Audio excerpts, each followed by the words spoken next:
WhiskyJason here, whiskey from the viewpoint of an American over here in Germany, often tasting rare and exotic whiskeys. In this case, it's true. What do I have today? I have a sample pack that I bought at the distillery in Bunna, and May I was there, and this is to celebrate the world of Bunnahabhain, the Feis Ìle 2022 Bunna Day, or the Bunnahabhain Day tasting kit, and that will be on the 3rd of June. Let's see if my video is out before then or not. I think they did a very good job with the packaging and with the layout and so on. Your graphic designers, top. Hit it out of the ballpark, guys and girls. All right, so we have this nice little package here. I could have bought the more expensive one, which I didn't. It would have had the Calvados in there as well. It was just too expensive, and I'm not a big fan of Calvados. So we have the normal 12. We have the one I already did, the Bunnahabhain Moine, and we have the one that I have here, Moine, the Moine 2004 to 2022, so a 17-year-old. Then Tokaji Cask finish. Ooh. So, and maybe one day if I ever go back, I get a 5% discount here. I can use it maybe online. So, little 3 CL samples, just fine. So actually these cards are for, put your dram here, put the little sample here, and then you can write your tasting notes on it. So I think that's fairly well designed, to be honest. So even the packaging here, I think I like a lot, and I must admit they did a good job here. I once said the sound of Jura, but it actually is sometimes also called, at least in English, the sound of Islay. So, and we have here the fact that Bunna actually gets their peated malt from Port Ellen. The same place also Kilchoman gets most of their peated malt from, not all. They do a lot of the floor malting, but it's still, majority is Port Ellen. And also Ardbeg gets it from there, from Port Ellen, as well as Bunna and Feis Ile get it from there. So any Diageo distillery will be getting it from, then, of course, Port Ellen distilleries. So what am I going to compare this with? Well, of course, I'm going to compare it with the 12-year-old. Let's put something in the glass. Now, I have the normal 12-year-old here, nothing special. This is the 2020 release. So my video here to the other Feis Ìle bottling, I looked at the bottle code and explained that with the bottling line number 5 and the time and the 192nd day of the year 2020, which was, I think, a Friday, June 10th of 2020, and so on. So what do we have here? According to the own description of Bunna, it says here, released exclusively for the Feis Ìle 2020, this exceptional single malt has been produced using our own Moine, peated spirit, distilled on the 2nd of February 2004. So the casks that were used here, I'm guessing between, I don't know yet. Let's go back to that. This whiskey was matured in our coastal warehouses on Islay for more than a decade in whiskey refill casks. What in all the world is a whiskey refill cask? Was it an ex-bourbon? Was it a 3rd fill ex-bourbon? Was it a 4th fill ex-sherry cask? So I know some people in the industry talk about 1st fill bourbon, 2nd fill bourbon, and then they talk about whiskey refill casks. So that's called distillery wood, and it's not worth mentioning the 3rd or the 4th time where they refill it. So, which is a shame. So you're putting very good spirit into very bad casks. Now, I have no problem whatsoever of taking a 12-year-old spirit that has been matured in a 1st or 2nd bourbon, 1st or 2nd fill bourbon cask, and then putting in a 3rd or 4th fill for another 10 years. So you need those quiet casks to mature in the end. But from the very beginning, I'm not sure if you're going to get a great spirit or not. We'll see. Maybe, and now this is the other side of the same coin, is that we should be using these refill whiskey casks to keep as much peat as possible in the wood. Do first fill bourbon casks take out more peat, or do the refill whiskey casks take out more peat? Don't know. All right, so it was actually for about, let's say, 15 years, it was actually in these whiskey refill casks before being finished for just over a year in sweet Hungarian Tokaji white wine casks. Wow, it's been about 25 years since I've been to Hungary, and I think I had a Tokaji wine when I was there, a white wine. It was a very, very thick, in German we would have called it an Auslese. Yeah, it was, you harvest the grapes and you leave some on there, and they might turn into ice wine if you get the right temperature. Usually don't, so it's just an Auslese, the very, very, very last grapes with a massive amount of sugar in them. And the result is, according to them, a gloriously golden dram that perfectly balanced the smoke and the sweetness. You do see here the 12-year-old is darker, browner, and this is a little bit more golden color.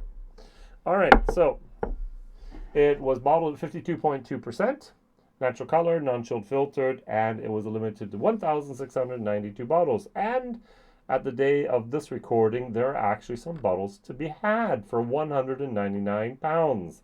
That is a lot of money, boys and girls.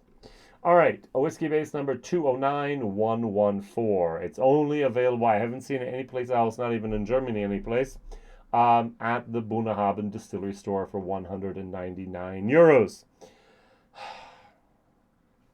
That would mean that if I bought this bottle here, it would be about €260 by the time it got to my doorstep, with the import tax, with the postage, with the price of everything.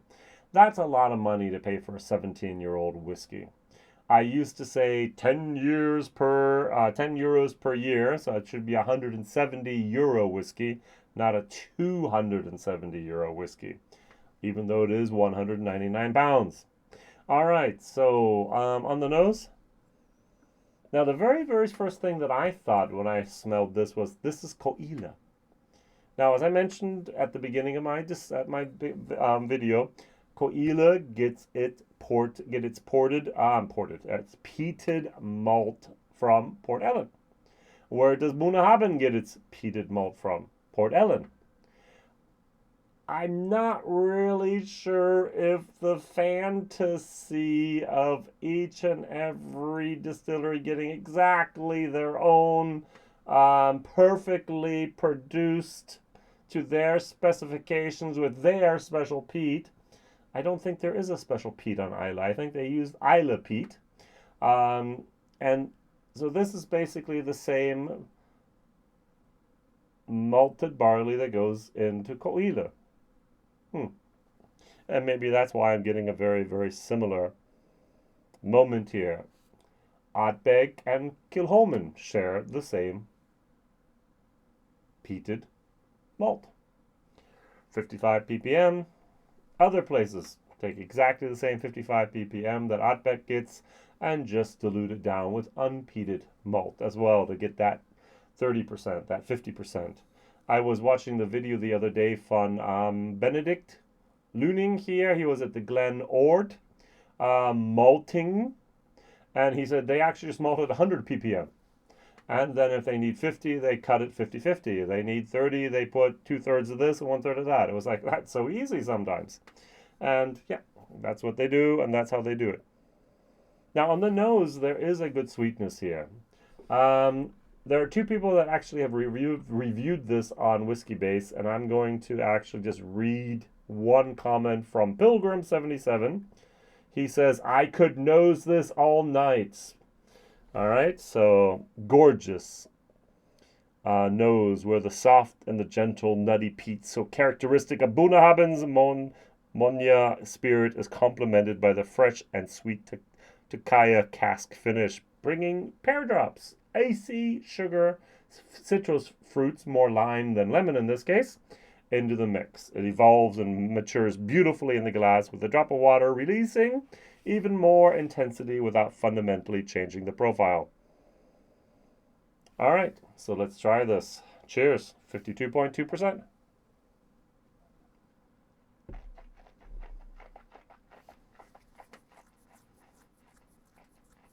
Mm-hmm. I am by no way a peathead. But this is interesting. This has the sweetness, the Tokaji, the white wine. As I said, it's almost like a liqueur. There's that. I had an ice wine from Germany. My now deceased father-in-law gave me a bottle. I went out and tried to buy another bottle. It was too expensive back then for me. Shame on me. And it was just, oh, it's like you could pour it over ice cream. It's like a Pedro Jimenez, that sweet raisin moment. This was the sweet white wine moment. Yummy. That icing sugar, that frosting moment was there. And it's very thick. It almost has a viscosity of a honey, like a molasses, like a corn syrup. Beautiful, beautiful mouthfeel. The peatiness actually fades back into the background, and that sweetness of the Tokaji casks actually comes into the forefront. I'm going to read the official tasting notes. On the nose, we should get white sugar, sandalwood, citrus, and smoke. I didn't get any sandalwood, I'm sorry. On the palate, smoky vanilla pods. I've never had a smoky vanilla pod. White chocolate, yes. Lemon zest. I'm going to go with lime zest and smoky peat. I'm going to actually add a little bit of a corn syrup type of ice wine moment. And in the finish, it's fruity and floral. The sweetness of the Tokaji drops to leave notes of freshly sown,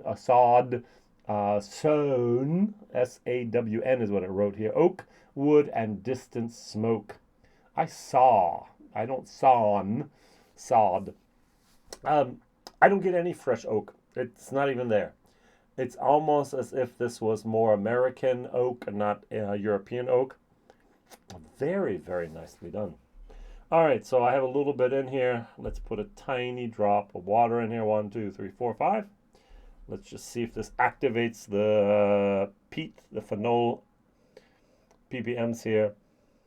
It gets a little bit of a smokehouse moment. More.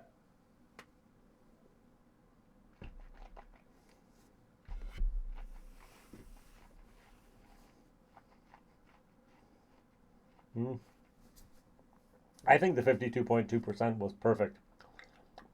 Yeah, there's more peatiness. There's more of that smokiness that wasn't there beforehand. It is fascinating what a few drops of water can do to bring out the peatiness of a whiskey. As I mentioned a few times already, I'm not the peat head, but every time I do that, it's really just, especially with Japanese whiskey, it's like, oh, there's no peat. Wait a second, there it is. Wow, too much. And that's the same here. It really pops the peat moment more than needed in my particular opinion. I'm going to re-pour a little bit just to make sure I'm getting the full, wonderful experience here. I'm going to give this actually C++. That is one of the higher scores I've ever given a peated whiskey. So, I like. Value for money, £199, a D. Maybe a D minus. Yes, Jason, it's now 2022. Yes, Jason, we're going to be paying even more for whiskeys that are this age, 17 years of age. Forget your old rule of 10 euros per year. It's now going to be 20 euros per year. And that's the price you have to get used to. That might be true, but I'm still lagging behind the times with my price value ratio here. So,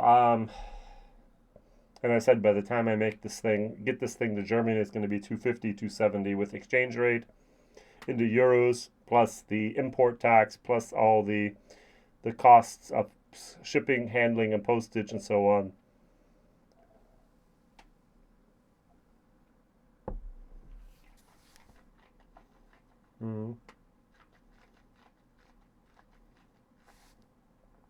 Much better without the water. That sweetness of the Tokaji. Nice. Very, very nice. That C++ might actually turn into a B- if I ever become that peathead, many of my friends are. Just really quick, the Bunna 12, my Bunna 12 from 2020. Do I actually find a distillery DNA character here? Nope, not on the nose.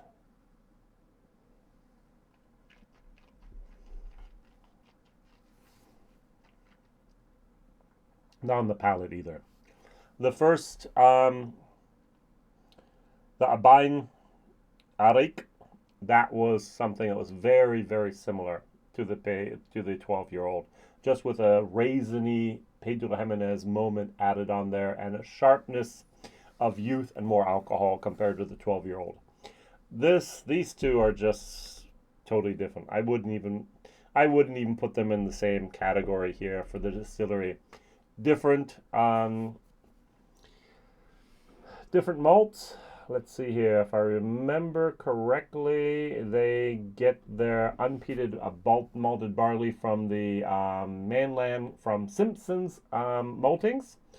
That's almost over 80% of their malt comes from Simpson's, where many of the other people also buy their malt from.